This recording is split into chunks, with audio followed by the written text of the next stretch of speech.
All right. Thank you very much, everybody, for tuning in. We appreciate you. We have a lot to get going to. Normally, I talk and George gets mad, so I apologize. I'm not going to do that today. George, give us some love to our sponsor, and then tell us a little bit about our guests, and then let's get them on. Absolutely. And just so you guys know, I am out of town, so I'm doing this from an undisclosed location. You're like an adult. Exactly. Wow. So, but anyway, the Counterparts show is brought to you by Wellness Resources, a 35-year-old nutritional supplement company that has been on the forefront of clinical nutrition for 35 years. Find out why they are one of the best supplement companies in the world. Make sure you go to myvitaminresource.com. And if you enter the promo code Counterparts, you will get free shipping on all orders. All right. So let's talk a little bit about our guest.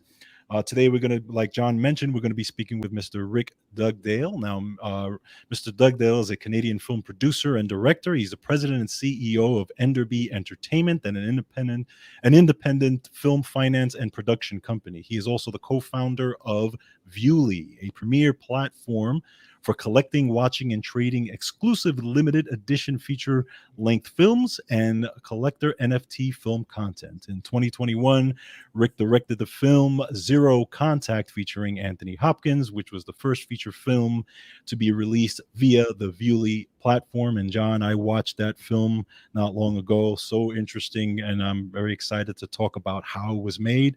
So without further ado, let's bring up Mr. Rick Dugdale. Yeah, and yes. We have also Cam Cannon is actually on as well. Absolutely. All right. Let's bring him on. Yes, hey there he is. There we go. All right. How are you? Great. How are you guys doing? Thanks so much for having us. Yeah, no, this is our pleasure. I'm sorry we don't have a whole introduction for you, Cam, so I apologize. No problem. Maybe our next show we'll just open with that. So just all right. Something in there. But we want to thank you both for being on. We as George said, we did see Zero Contact, and man, you know, one of the things that was really the most creepy was that it's the visual that we've been seeing for the last 2 years. Right. That's for real. Visually, that is what we see. Yes. Yeah. So there were things in there that look exactly like how my screen looks right this second, except It was creepy and the music and everything. And I was like, wow. And so it was very, very well done. I was very impressed with how, I have no idea how you had to direct such a film, but I guess we're going to start first. Rick, I just want to tell us a little bit how that process started. And I mean, obviously we know that the pandemic created the sort of the need for creativity. And that was one way that I thought was brilliant. What was the process for that, getting started with something like that? Well, you know, first off, I think the thing is that when we made the movie, we didn't think it was going to go on for 2.5 years. And so you kind of, now that it's like 2 years, now we're extremely exhausted of seeing stuff on I didn't Zoom. think about that. Right. So that, you know, the process, we made it, you know, it was, by the time we made it, went through post, it was still, you know, 9-10 months by the time the film was completed. But, you know, I think it was week one, I think, of the pandemic. And, you know, Cam and I are partners, and he's a talented screenwriter. He's obviously the screenwriter, not just of this film, but many others. And we had a think tank, and we had international partners that we worked with, because what people didn't realize is that in Japan, you were shut down. In Germany, you were shut down. And in Sweden, you were shut down. So we kind of had our colleagues who are all, you know, very successful filmmakers joined a think tank. And we said, well, okay, how do we make a film if we're going to, you know, be in a world like this? And so we hung up the call. I think you and I spoke that night, Cam. And That's right. We started to workshop this idea. Cam ran with it. And 10 days later, we're like, wait a second, this script is not only good, but it's very shootable. And started to put the pieces together very quickly. So moral of the story, it still starts with a good story and a good script. So we had that to work with. That's amazing. And Cam, what was you obviously had to do something that it had to be zero contact with everyone. Right. Was that, how was that process for you? Well, when Rick first mentioned it and we first had the think tank, my initial thought immediately, I went to slasher movie, you know, that and then Rick told me, no, it can't be that. And so we just kind of toyed around with the idea of, well, what if there is somebody who can go from place to place? And then we were like, well, how does that work? And that kind of led us into what if it's this technology that allows somebody to teleport?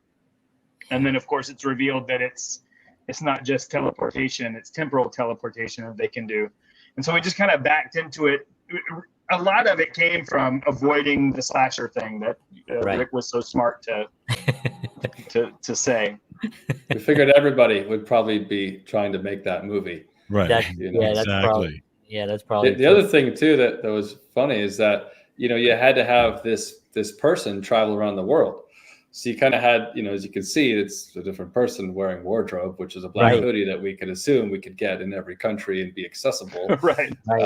Which is also, not the best photo doubles in every country, but it certainly made it work, Well, what was interesting was that there was a lot of movement in the film because you have people literally in their homes, shooting. I mean, as a director, but yet with whoever edited, I didn't actually check the editing, so I apologize. But the editor, there was a lot of movement within the actual film itself. So it didn't feel like, it felt like a film that was moving. And I didn't feel like the characters were even trapped at this point. I felt like they were moving around. One of the things is that, even though it was, a few months into the pandemic, you kind of realized right away that whatever we do, it can't feel like you're sitting on a Zoom movie. Mm-hmm. That there would be other people out there making Zoom movies, that we all, even at 3 months in, we're living on Zoom, and it's going to drive people crazy if it feels like they're watching a Zoom movie.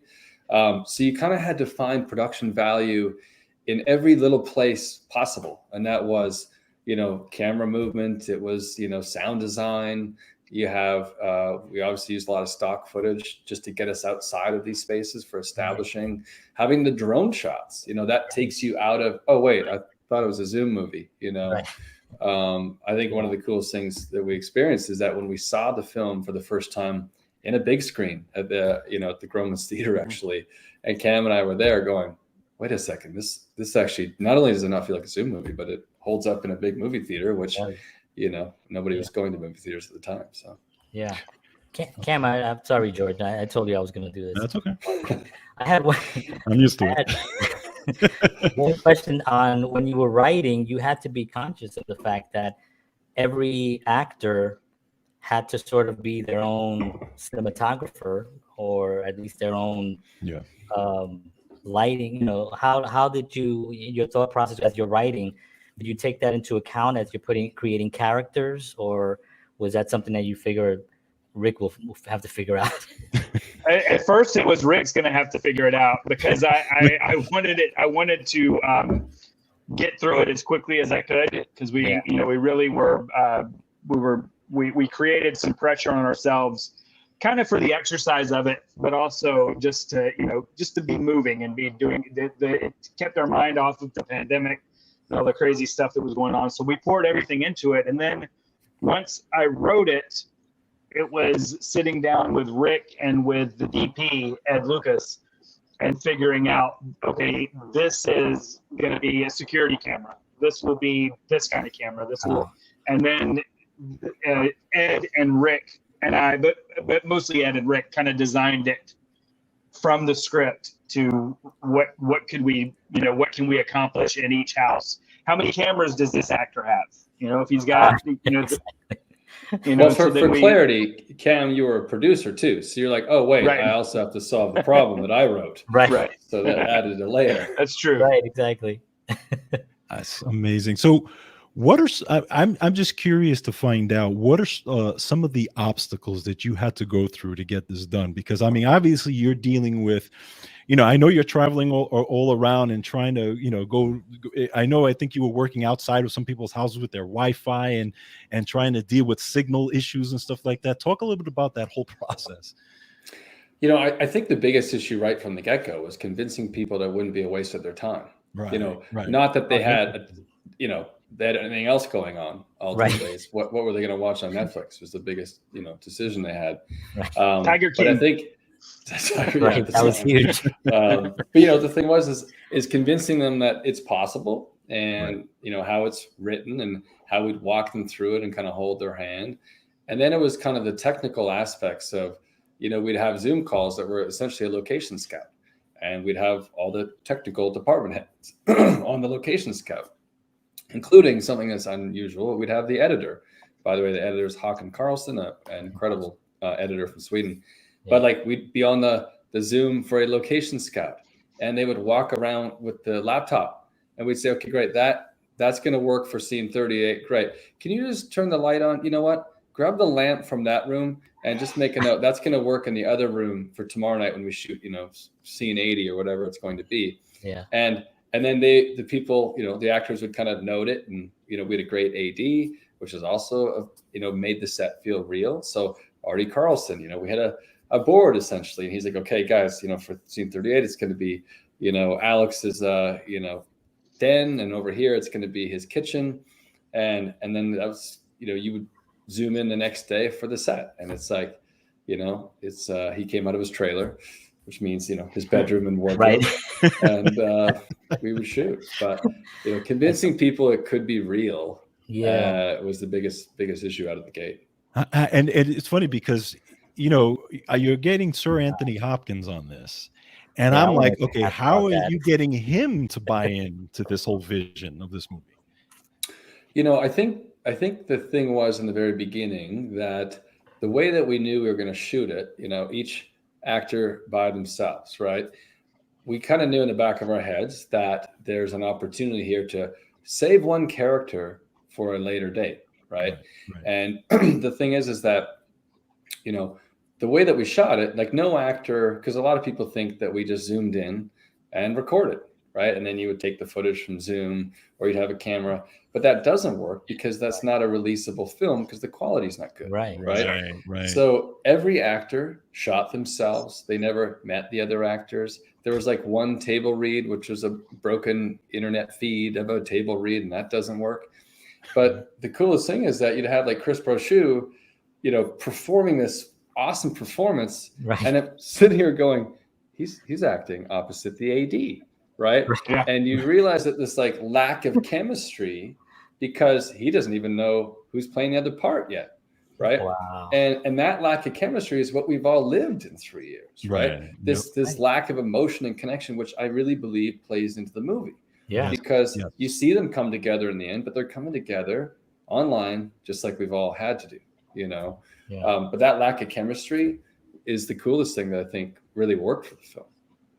The writing is so great. There's that opening monologue with Anthony Hopkins, and there's a lot of sections where he just is really, really inspiring, and he's kind of like almost like it's a narrative about what's happening in the world, just in general, like about being trapped in technology and being a pawn to the planet. And Cam, when you were writing, did you know Sir Anthony Hopkins was going to be saying your words?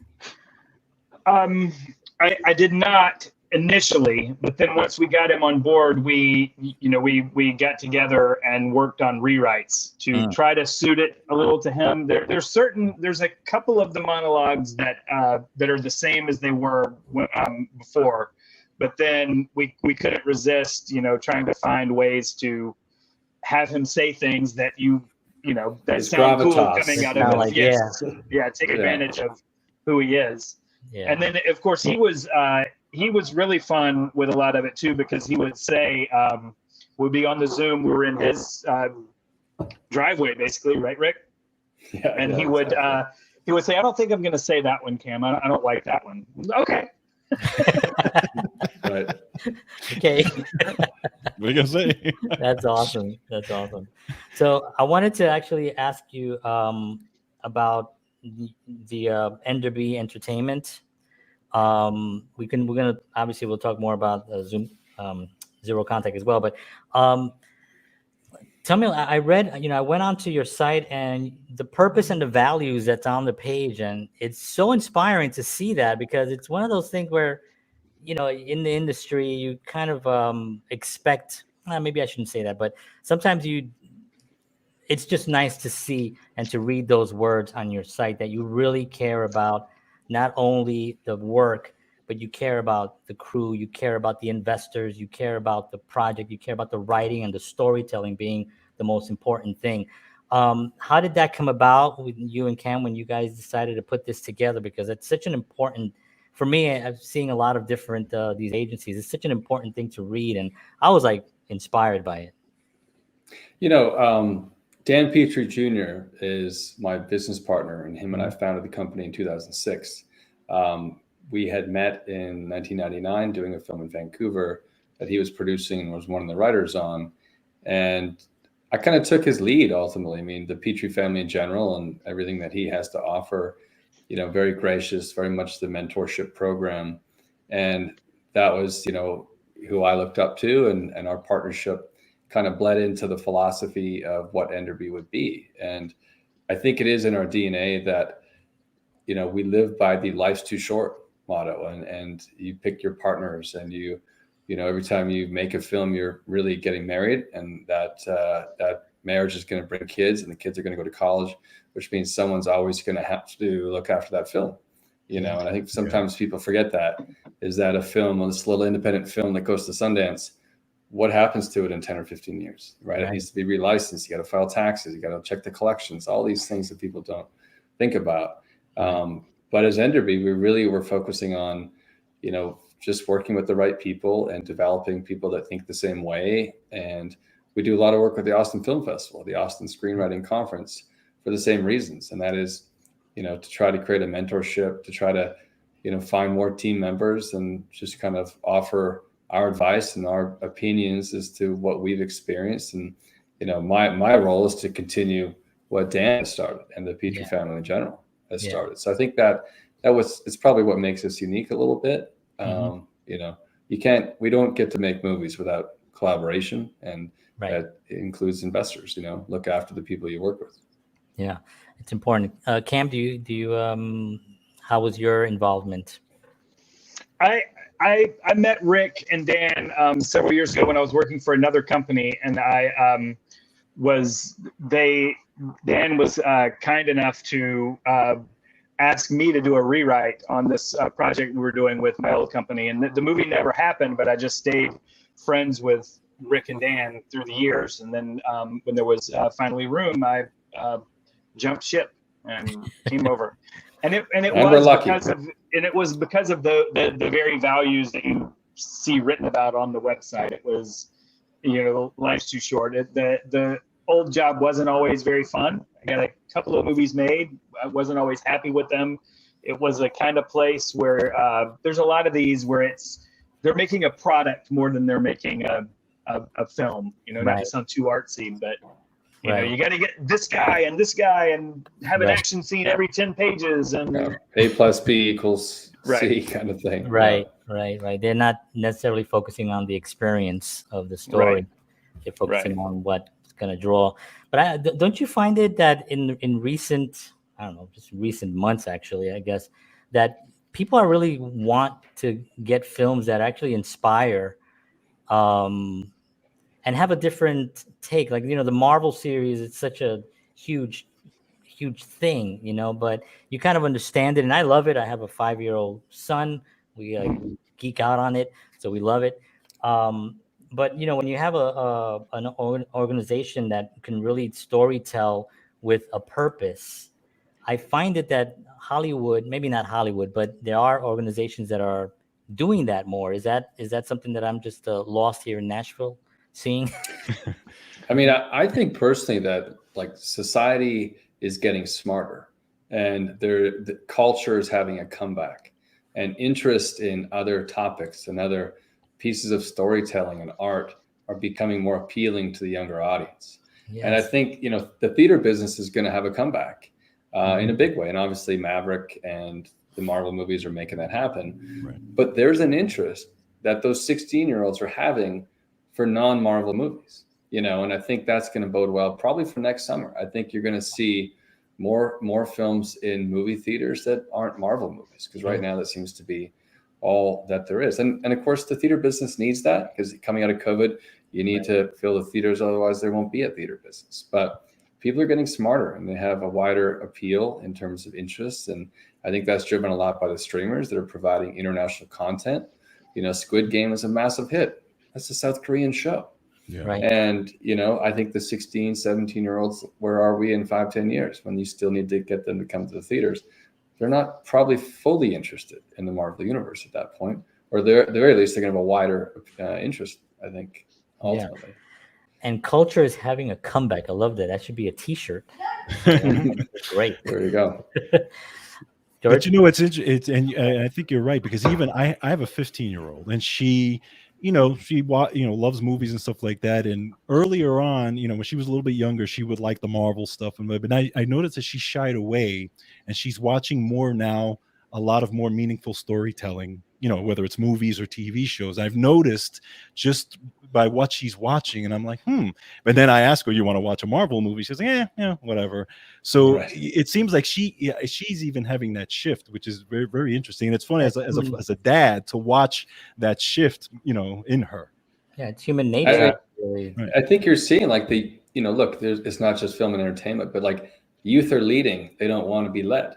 Right. And it's like the entertainment that we provide for them, like they're just getting smarter. They're on to the, social media marketing trickery, just like maybe 20 years ago. Wait a second, that bus stop shelter ad and that billboard, I don't need to look at that and see the ad, and people still spent millions of dollars doing those, but the eyeballs aren't, like they used to be, because that was all you look at. You wouldn't look at a thing called the internet that we now deal with. Right. So I think you're seeing the youth are onto that. And so they're now focused on, what do I want to see, not what do I want to be told to see. You're seeing that big shift, I think, right now. Yeah. And Cam, as a writer, how do you look at this shift, so to speak, as a writer? Like, because this film was really sort of like a different kind of, almost like a genre that didn't really exist, that kind of like you almost like invented in a sense. Moving forward, how does that work? I feel like people are going to be starved for. Look, the Marvel movies are great. I complain about them, and then I like almost every one of them when I finally do watch them. Yes, you should say that. They're great entertainment. They know what they're doing. Those guys, they know what they're doing. But I've got a 19-year-old son, and now he's like, geez, Thor movie, another Thor movie? Okay. Yeah, exactly. Yeah. And he would rather go see stuff like the Blumhouse stuff. Right. Because it's just been, when you think about it, like when I was a kid, there weren't a bunch of comic book movies. There was Superman. That's it. Right. And so, I wanted that to be, but we've got a generation of younger kids who all they've ever known is comic book movies. Yeah. That's all they've ever known. And so it's probably like Westerns were in like the 60s, where they just kind of got phased out. It's like we're tired of cowboys. We're tired of it. Yeah. That's interesting. And my son even recently, the new Hawkeye, I told him, new episodes, and he was like, "Oh, okay." And he wasn't as excited. He has the action figures and everything, and he doesn't play with them as much. So there is this idea of something that is so much of it that it almost gets watered down to see somebody fight 1,000 people and save the day. And it's sort of like, we saw that last time. Right. How do you can't have the soup?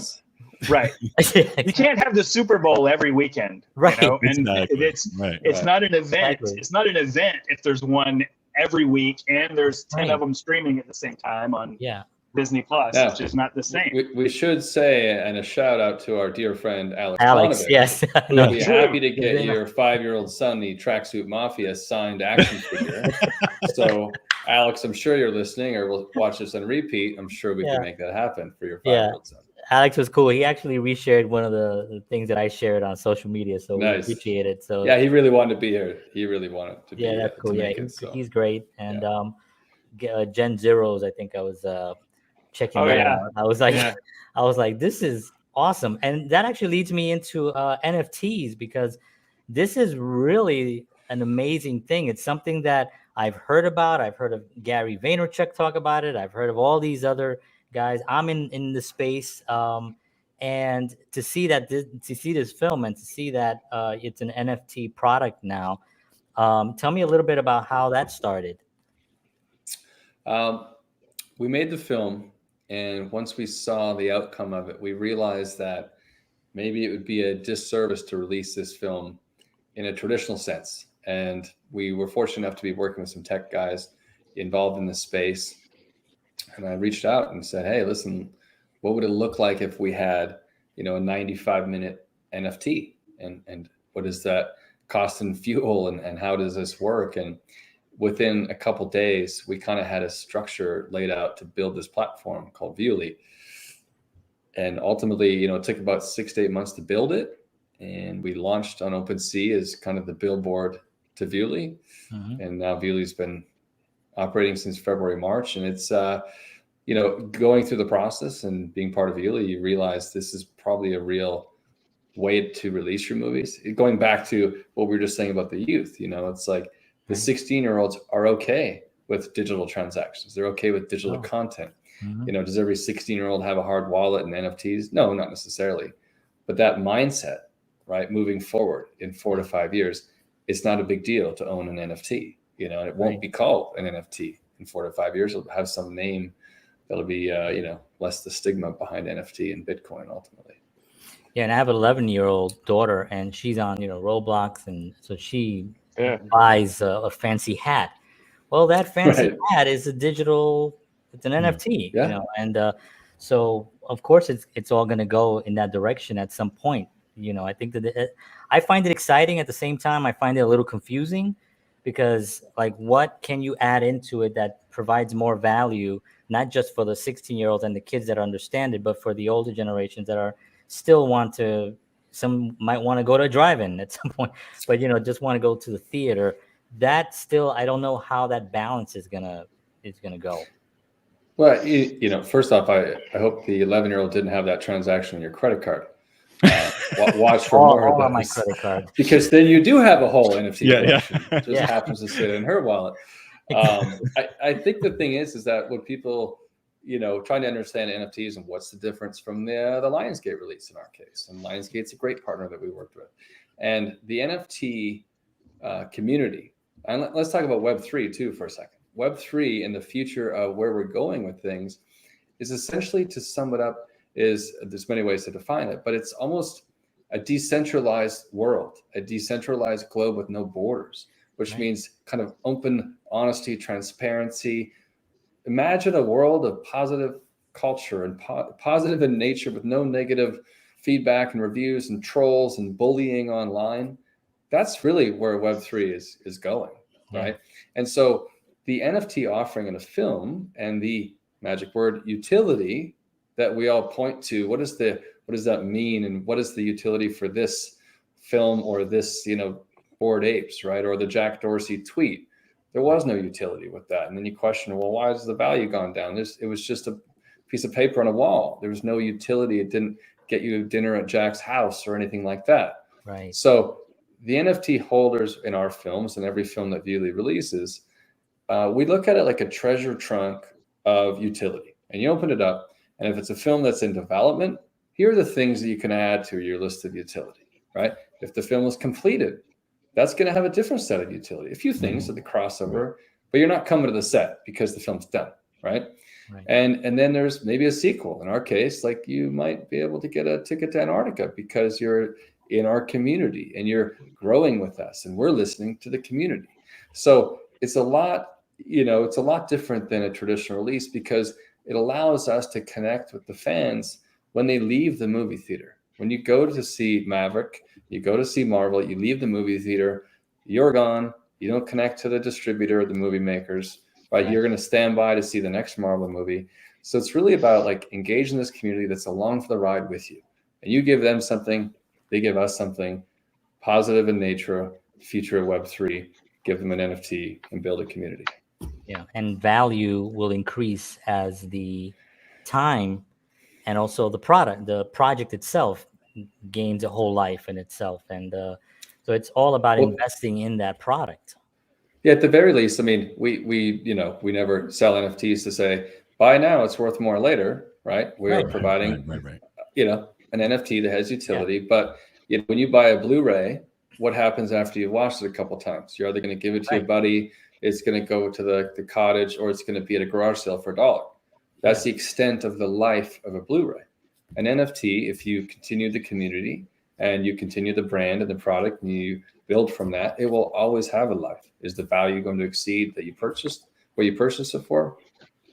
Right. More than likely, if you have that community around it. And also scarcity. There's only so many of them. Correct. So like if you had it's like baseball cards in a sense too, it's like we have the rookie card and that's that one rookie card and it's in mint condition. Well, there's the value right there.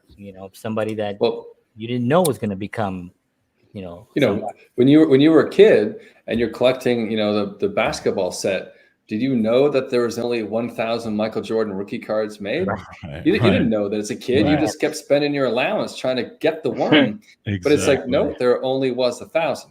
Right. Yeah. So it's like the Willy Wonka ticket. You need the rich guy to buy the factory of chocolate bars to get the ticket, Gosh. And that's because it was scarce. And that mindset is where we're going. But everybody collected the set, but you missed a couple because there wasn't that many. I remember just eating that hard gum and just putting the cards down. Who knew? Who knows what I had there? Yeah, $1 million.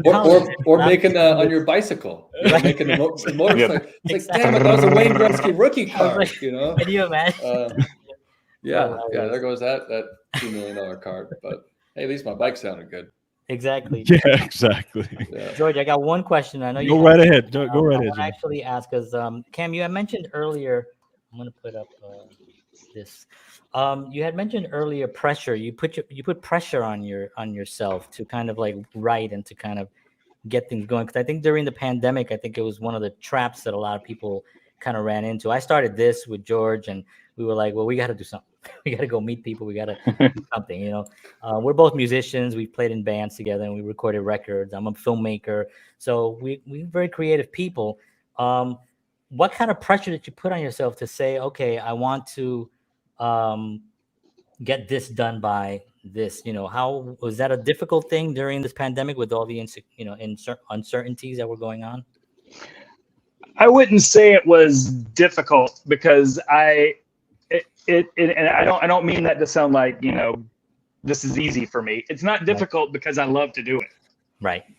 I love just sitting in my computer and figuring out a story and and then seeing that how was it, Rick? I think I bugged him, like the day I turned in the script, I would send him a Slack every 10 minutes. Did you have you read it yet? Are you reading it? Yeah. Because it's just fun. Pressure might not be the right word. It's it's an interest. It's a drive. It's a passion. Yeah. This guy was a drive. A drive is you'll ever meet. Yeah. To be clear. What was that? He's the fastest writer you'll ever meet, who delivers like A-grade stuff. So it's like when he delivers something, you kind of need to drop everything and read it because it's probably really damn good. And they will say, "How the hell do you deliver this in 10 days?" Wow. And which is a good, writing in Antarctica. Cam basically wrote, chapter 3 in Antarctica under those frozen cold conditions. But there he is writing, working on part 3. Wow, that's amazing.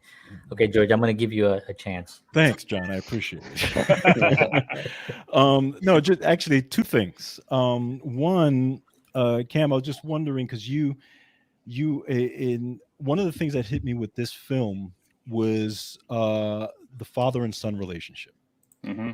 That one really hit me because it kind of reminded me of similar stuff that I went through with my dad when my dad has passed, but he kind of him and I had a rocky relationship and didn't do a lot, and so that thing kind of hit me. So I was just wanted to know a little bit about the thinking behind that also. But just another question before I lose it, and again, this is the musician in me that I just noticed it. 3 out of the 5 people on that film had guitars behind them. Yeah. Okay, what was it done by design, and how? Yeah. What was the whole point of it? Yeah, Aleks had a really nice ESP. Exactly. He almost smashed. Yeah, I was like, that was a nice bass. Yeah, that was supposed to be like a literal axe, wasn't it, Rick? Yeah. What do we have to work? What about with? this? Right. Your bass guitar. Yes. It was perfect. Yeah, by the way, yeah. Aleks was in a band, right? Years ago. Yeah. And they've really? re-recorded new songs. Yeah. He'll make, he hates when I say it, but it sounds like Sepultura. If somebody could pull up, I'm sure it's on his Spotify or on his Instagram. He's in a band, like a hardcore rock band. It's pretty cool, actually. Yeah, I've checked that out, and I've also he was also a boxer and comes from a boxing family, and yeah, Sure does. Yep.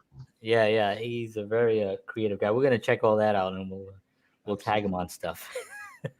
But okay, George, your question was about father and son. Yeah, just curious about that whole that piece of the father and son thing, how that came about, or just I had my father passed away also. I had an amazing relationship with him. So never went through anything like this, but it just honestly, it feels like fatherhood is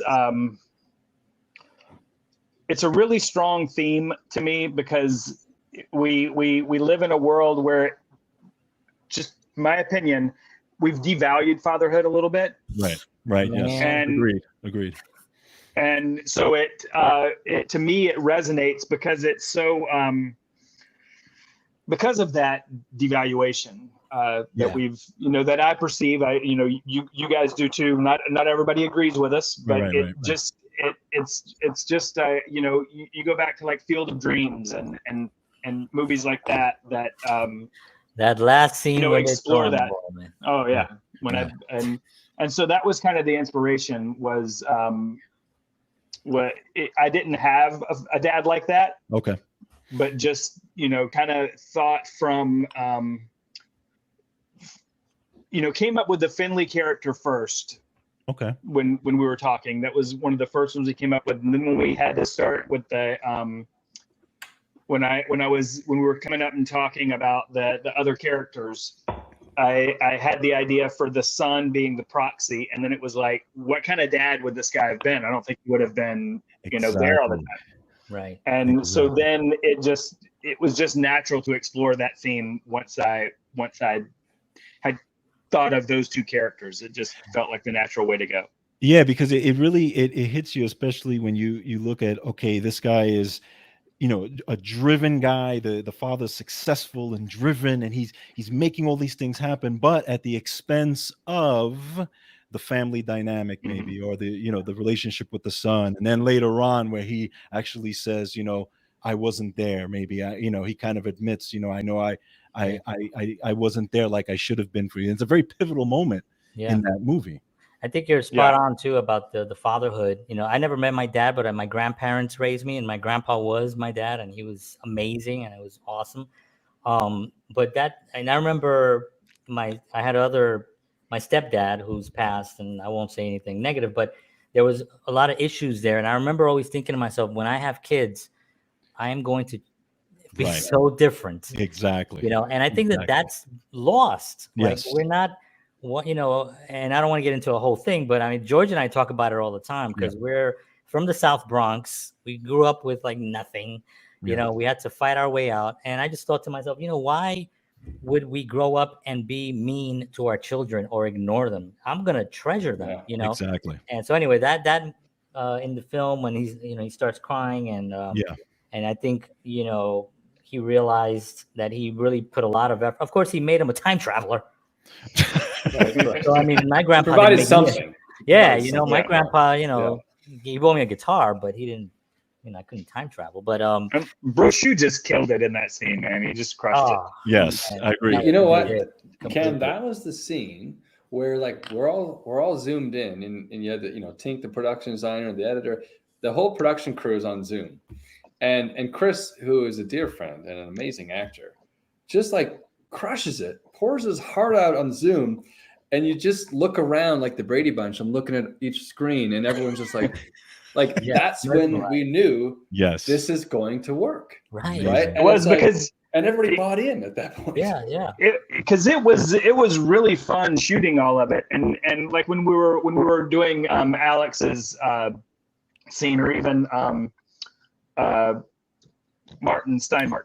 It was a lot of fun, and there was we were all on a Zoom and we were laughing and joking, and then for most of Brochures we're doing that, and then we get to that part, and it's just like you could hear a pen. Everybody was just nobody was laughing anymore. Nobody was. There's my daughter. Yeah, and I could actually envision that, just what would be going on in the back, be in the behind the scenes, because of how emotional some of those scenes were, how scary some of them were. I jumped a couple of times. But at the same time, like I know in the back, there has to be either nobody there, or there's some, everyone. Or the wife, the whole wife, room. or the cat, or the exactly. So it's really amazing. I know we only have like 4 minutes because I know Rick has an appointment.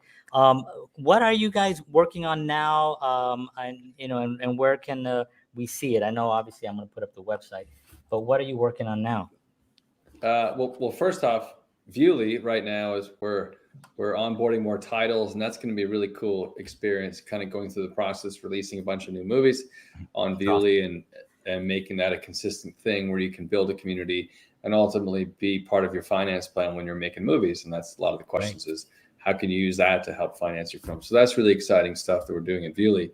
Yeah. Enderby, we are gearing up for maybe 3 to 4 films before the end of the year. It's pretty busy over here. We are, post-COVID, still dealing with, COVID costs and stuff that are associated with production. But we are seeing a big, rush to get content. A lot of these distributors, obviously didn't have content. So through COVID, so it puts us in a better position. But we have a few films coming up that we'll be announcing, one in Cuba and possibly one in Europe. And then also what we're really excited about is Zero Contact 2 and 3. And that's going to be done conventionally, not over Zoom, I hope. Right. But that's, we did start with the Antarctica portion. We pick it back up in the fall, globetrotting, taking the audience to places that they haven't been before, possibly. Yeah. So that'll be a fun ride to continue this world of Zero Contact. Yeah, I love it. It's the reset, right? And then I saw it was a pole, I think it was. Pole to pole, part 2. The reset's part 3. Yeah. Right. Okay. Awesome. Yeah. Well, I'm definitely looking forward to that. So, Rick Dugdale and Cam Cannon, thank you so much for being on the show. We really, really appreciate you guys taking the time to chat with us. Absolutely. You guys are awesome. We're going to be following. We're going to be promoting all this stuff. We're going to be clipping this up and sharing it everywhere. And we just thank you so much for spending time with us. Thanks for having us, guys. It's a pleasure. Anytime, we'll do it again. So we really appreciate it too. Thank you so much, guys. Have a great one. Take care, guys. Take care. Bye. Oh, those guys are awesome. How about that, right? Love it. It was great to get an insight on how that all was done, because when you really watch that film, it was just incredible. Yeah, especially on the being a CEO of a major company like that, where you're doing independent films, but you're also doing big films. You got big actors. Ben Kingsley, I didn't ask about Ben Kingsley, but I wanted to know because Sir Ben Kingsley is like one of my my idols too. And but just being in that world is always good to see how level-headed, and that's really what you do. That's really where you can actually get that kind of product from being in that type of personality. Maybe I'm being, overly excited, but I get excited. As you know, George. All right. Well, we want to thank everybody for tuning in. Thank y'all so much. We will see you all again next week, same time, 7 p.m. Central, 8 p.m. Eastern Standard Time for Counterparts. George Batista, thank you so much. Have a wonderful week. And as always, peace.